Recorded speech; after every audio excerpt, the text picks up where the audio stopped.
Welcome to my channel, Apex Life Tamil. வணக்கம் நண்பர்களே, welcome to my channel apex life Tamil. நான் உங்கள் பாலாஜி, உங்களோடு சில நிமிடங்கள்.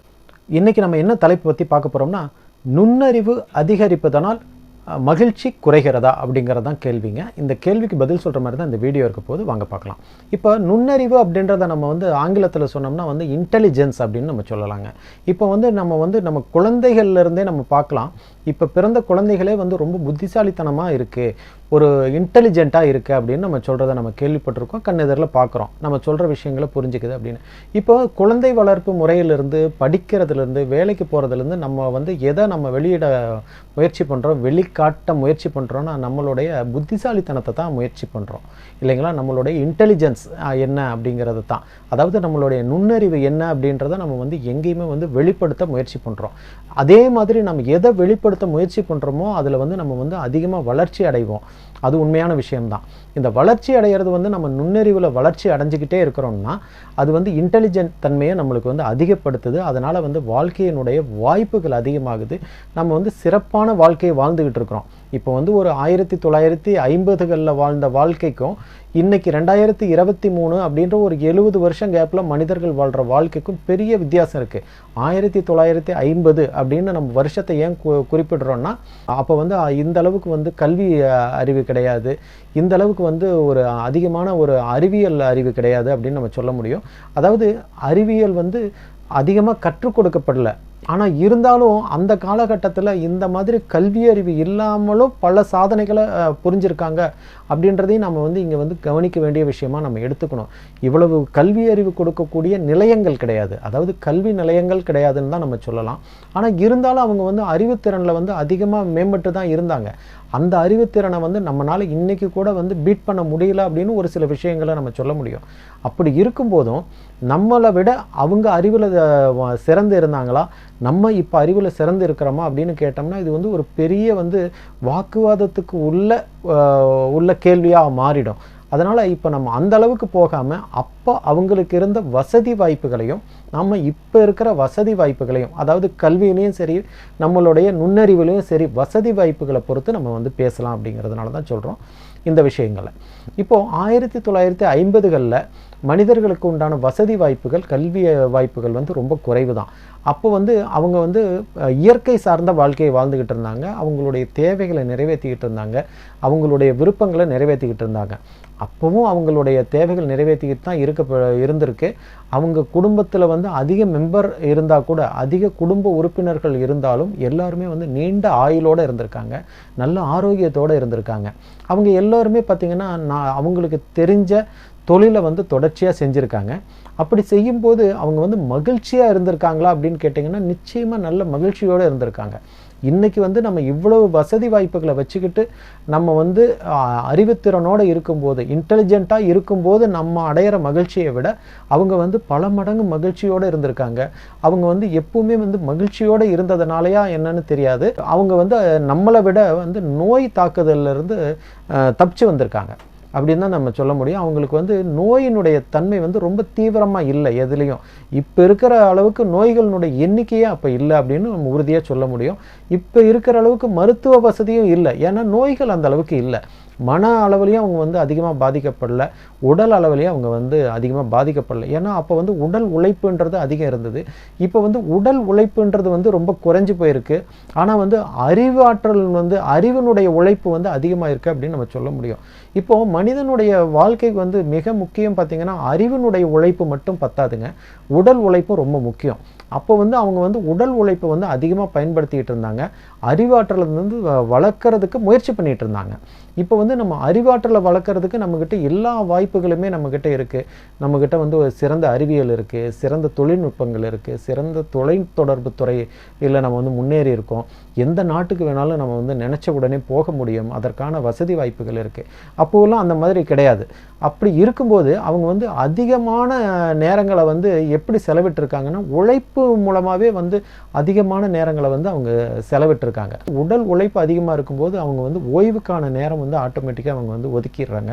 அந்த மாதிரி ஒதுக்கும்போது பார்த்திங்கன்னா உடல் உழைப்பும் இருக்குது, ஓய்வும் இருக்குது. அதனால் பார்த்திங்கன்னா அவங்களுக்கு வந்து சரியான ஓய்வு கிடைக்கும்போது அடுத்த நாள் உழைக்கிறதுக்கான டைமை வந்து அவங்க ஒதுக்கிறாங்க. இதை வந்து ரொட்டீனாக செஞ்சுக்கிட்டு வந்திருக்காங்க. அப்படி செய்யும்போது அவங்க நம்மளை விட அதிகமாக மகிழ்ச்சியோடு இருந்தாங்க அப்படின்றத வந்து நம்மளால் இன்றைக்கி ஆராய்ச்சியில் தான் நம்மளால் தெரிஞ்சுக்க முடியுதே தவிர அது உண்மைங்கிறத ஒத்துக்கிறதுக்கு நம்மளுக்கு வந்து இன்னும் மனம் வரல அப்படின்னு தான் நம்ம சொல்ல முடியும்.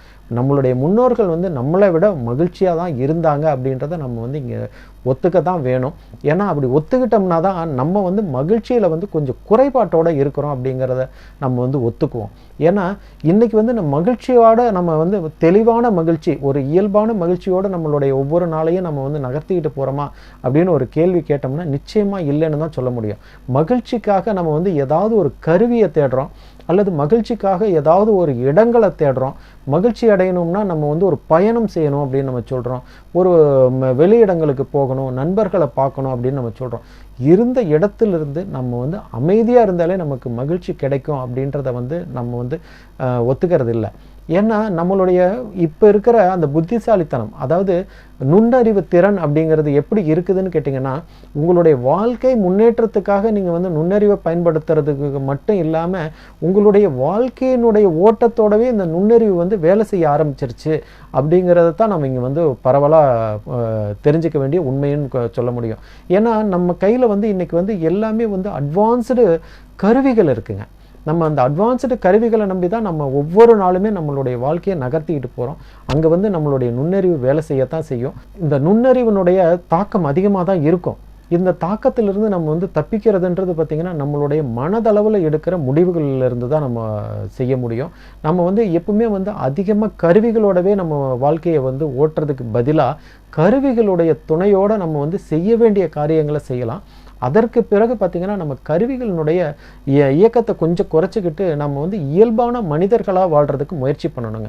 இயல்பான மனிதர்களாக வாழ்கிறதுக்கு முயற்சி பண்ணணும்னா நம்ம குடும்பத்தோடு இருக்கிற நேரங்கள்லையாவது இந்த கருவிகளினுடைய பயன்பாட்டை நம்ம குறைக்கணும். நம்ம குடும்பத்தோடு 4 பேர் உட்காந்துருக்கும் போது நம்ம இன்றைக்கெல்லாம் பார்க்க முடியுது, எல்லார் கையிலையுமே பார்த்திங்கன்னா கருவிகள் இருக்குங்க. மொபைல் ஃபோன் ஆகட்டும், ஒரு இன்டர்நெட் கருவிகளாகட்டும், ஏதாவது ஒன்று இருக்குது. அவங்க அதனோட தான் ஒரு ஈடுபாட்டோடு வந்து நேரத்தை கழிக்கிறாங்களே தவிர ஓய்வு நேரத்தில் கூட பார்த்திங்கன்னா இந்த குடும்பத்தோட ஒரு ஒருங்கிணைந்த ஒரு சந்தோஷமான சூழ்நிலையை அவங்க வந்து உருவாக்கிக்கிற சூழ்நிலை இல்லை அப்படின்னு நம்ம சொல்ல முடியும். இந்த மாதிரி சூழ்நிலைகளில் வந்து நம்ம நிறைய வந்து நுண்ணறிவு திறனை வந்து நம்ம மேம்படுத்திக்கிட்டதுனால கருவிகள் மேலே மனிதர்களுக்கு இருக்கிற ஈடுபாட்டுனாலையும் அந்த ஈடுபாடு அதிகமானதுனாலையும் இந்த இன்டெலிஜென்ஸ் அப்படிங்கிறது பார்த்திங்கன்னா முழுமையாகவே நம்மளை வந்து ஆக்குப்பை பண்ணிடுச்சு அப்படின்னு சொல்ல முடியும். முழுமையாகவே தன்னோட கண்ட்ரோலில் எடுத்துருச்சு அப்படின்னு கூட நம்மளால் உறுதியாக சொல்ல முடியும். இதிலிருந்து நம்ம மனசு வச்சா மட்டும்தான் நம்மளால் வெளியே வர முடியும். மகிழ்ச்சியை தேடிய நம்மளுடைய வாழ்க்கையை வந்து நம்ம துவங்க முடியும். நீங்கள் ஒவ்வொரு நாளும் வந்து நீங்கள் நுண்ணறிவுனால் நிறைஞ்ச நாளாக நீங்கள் வச்சுக்கிட்டிங்கன்னா உங்களுக்கு வந்து மகிழ்ச்சிங்கிறது குறைவாக தான் இருக்கும். இயல்பான மகிழ்ச்சின்றது நிச்சயமாக குறைவாக தான் இருக்கும். அந்த இயல்பான மகிழ்ச்சின்றது ஒன்று இல்லைன்னா நீங்கள் வந்து எந்தாவது ஒரு சூழ்நிலையில் நம்மளுக்கு மகிழ்ச்சி கிடைக்காதா அப்படின்னு சொல்லிட்டு வெளி உலகத்தை நோக்கி உங்களுடைய பயணம் அதிகம் இருக்கும். ஏன்னா வெளி உலகத்தில் போய் நம்ம வந்து ஒரு கூட்டத்தோடு சேர்ந்தாதான் வந்து நம்மளுக்கு வந்து மகிழ்ச்சி, ஒரு ஈவெண்ட்டுக்கு போனால் தான் நமக்கு மகிழ்ச்சி, ஒரு ஹோட்டலுக்கு போனால் தான் நமக்கு ஒரு மகிழ்ச்சி கிடைக்குது, ஒரு விழாவுக்கு போனால் தான் நமக்கு மகிழ்ச்சி கிடைக்கும் அப்படின்னு நம்மளுக்கு வந்து மைண்ட் செட் ஆகிடும். அதாவது நீங்கள் இருக்கிற ஒரு 4 பேர் இருக்கிற குடும்பத்தில் 4 பேரும் சகஜமாக நீங்கள் கலந்து பேசினாவே உங்களுக்கு மகிழ்ச்சி உருவாகும் அப்படிங்கிறத நீங்கள் புரிஞ்சுக்கிறதுக்கு முயற்சி பண்ணினீங்கன்னா உங்களால் புரிஞ்சிக்க முடியும். இதெல்லாம் வந்து உண்மையான விஷயம். இப்போ வந்து இந்த குடும்பத்தோடு இருக்கும்போது கிடைக்கிற மகிழ்ச்சியை வந்து நீங்கள் வந்து கூட்டத்தோடு இருக்கும்போது அனுபவிக்க முடியாது. இதுவே பாருங்கள், ஒரு குடும்பத்தில் ஒரு குடும்ப உறுப்பினர் வந்து ஏதோ ஒரு கால சூழ்நிலையில் வந்து அந்த குடும்பத்தோடு இல்லாத சூழ்நிலை, ஒன்று வெளிநாட்டுக்கு செல்கிறாரு, இல்லைன்னா திரும்பி வர முடியாத சூழ்நிலையில் செல்கிறாருன்னு வச்சுக்கோங்க. அந்த சூழ்நிலையில் வந்து அவங்க எல்லாமே அந்த நுண்ணறிவு திறன் எல்லாமே வந்து உடஞ்சி போயிடுது. அந்த இடத்துல எல்லாத்துக்குமே பார்த்திங்கன்னா அந்த குடும்பத்தில் அந்த இல்லாத ஒரு நபரை பற்றி தான் வந்து எண்ணங்களே இருக்குது. அந்த எண்ணம் மாறுறதுக்கு பல வருஷங்கள் ஆகலாம், பல நாட்கள் ஆகலாம். அவங்களுடைய அன்பை பொறுத்து அந்த கால இடைவெளியும் மாறிக்கிட்டு தான் இருக்குது. அதனால் எப்பவுமே ஒரு நபர் இல்லாத சூழ்நிலையில் அவர் மேலே வந்து நம்ம அதிகமாக அன்பு காமிக்கிறோமோ அப்படின்ற ஒரு கேள்வியை நம்ம இங்கே எழுப்பித்தான் ஆகணும். அதனால் நம்மளோட இருக்கிற உறவுகள் தான் நம்மளுக்கு வந்து நம்மளுடைய வாழ்க்கையினுடைய 4 தூண்கள் அப்படின்னு நம்ம சொல்ல முடியும்.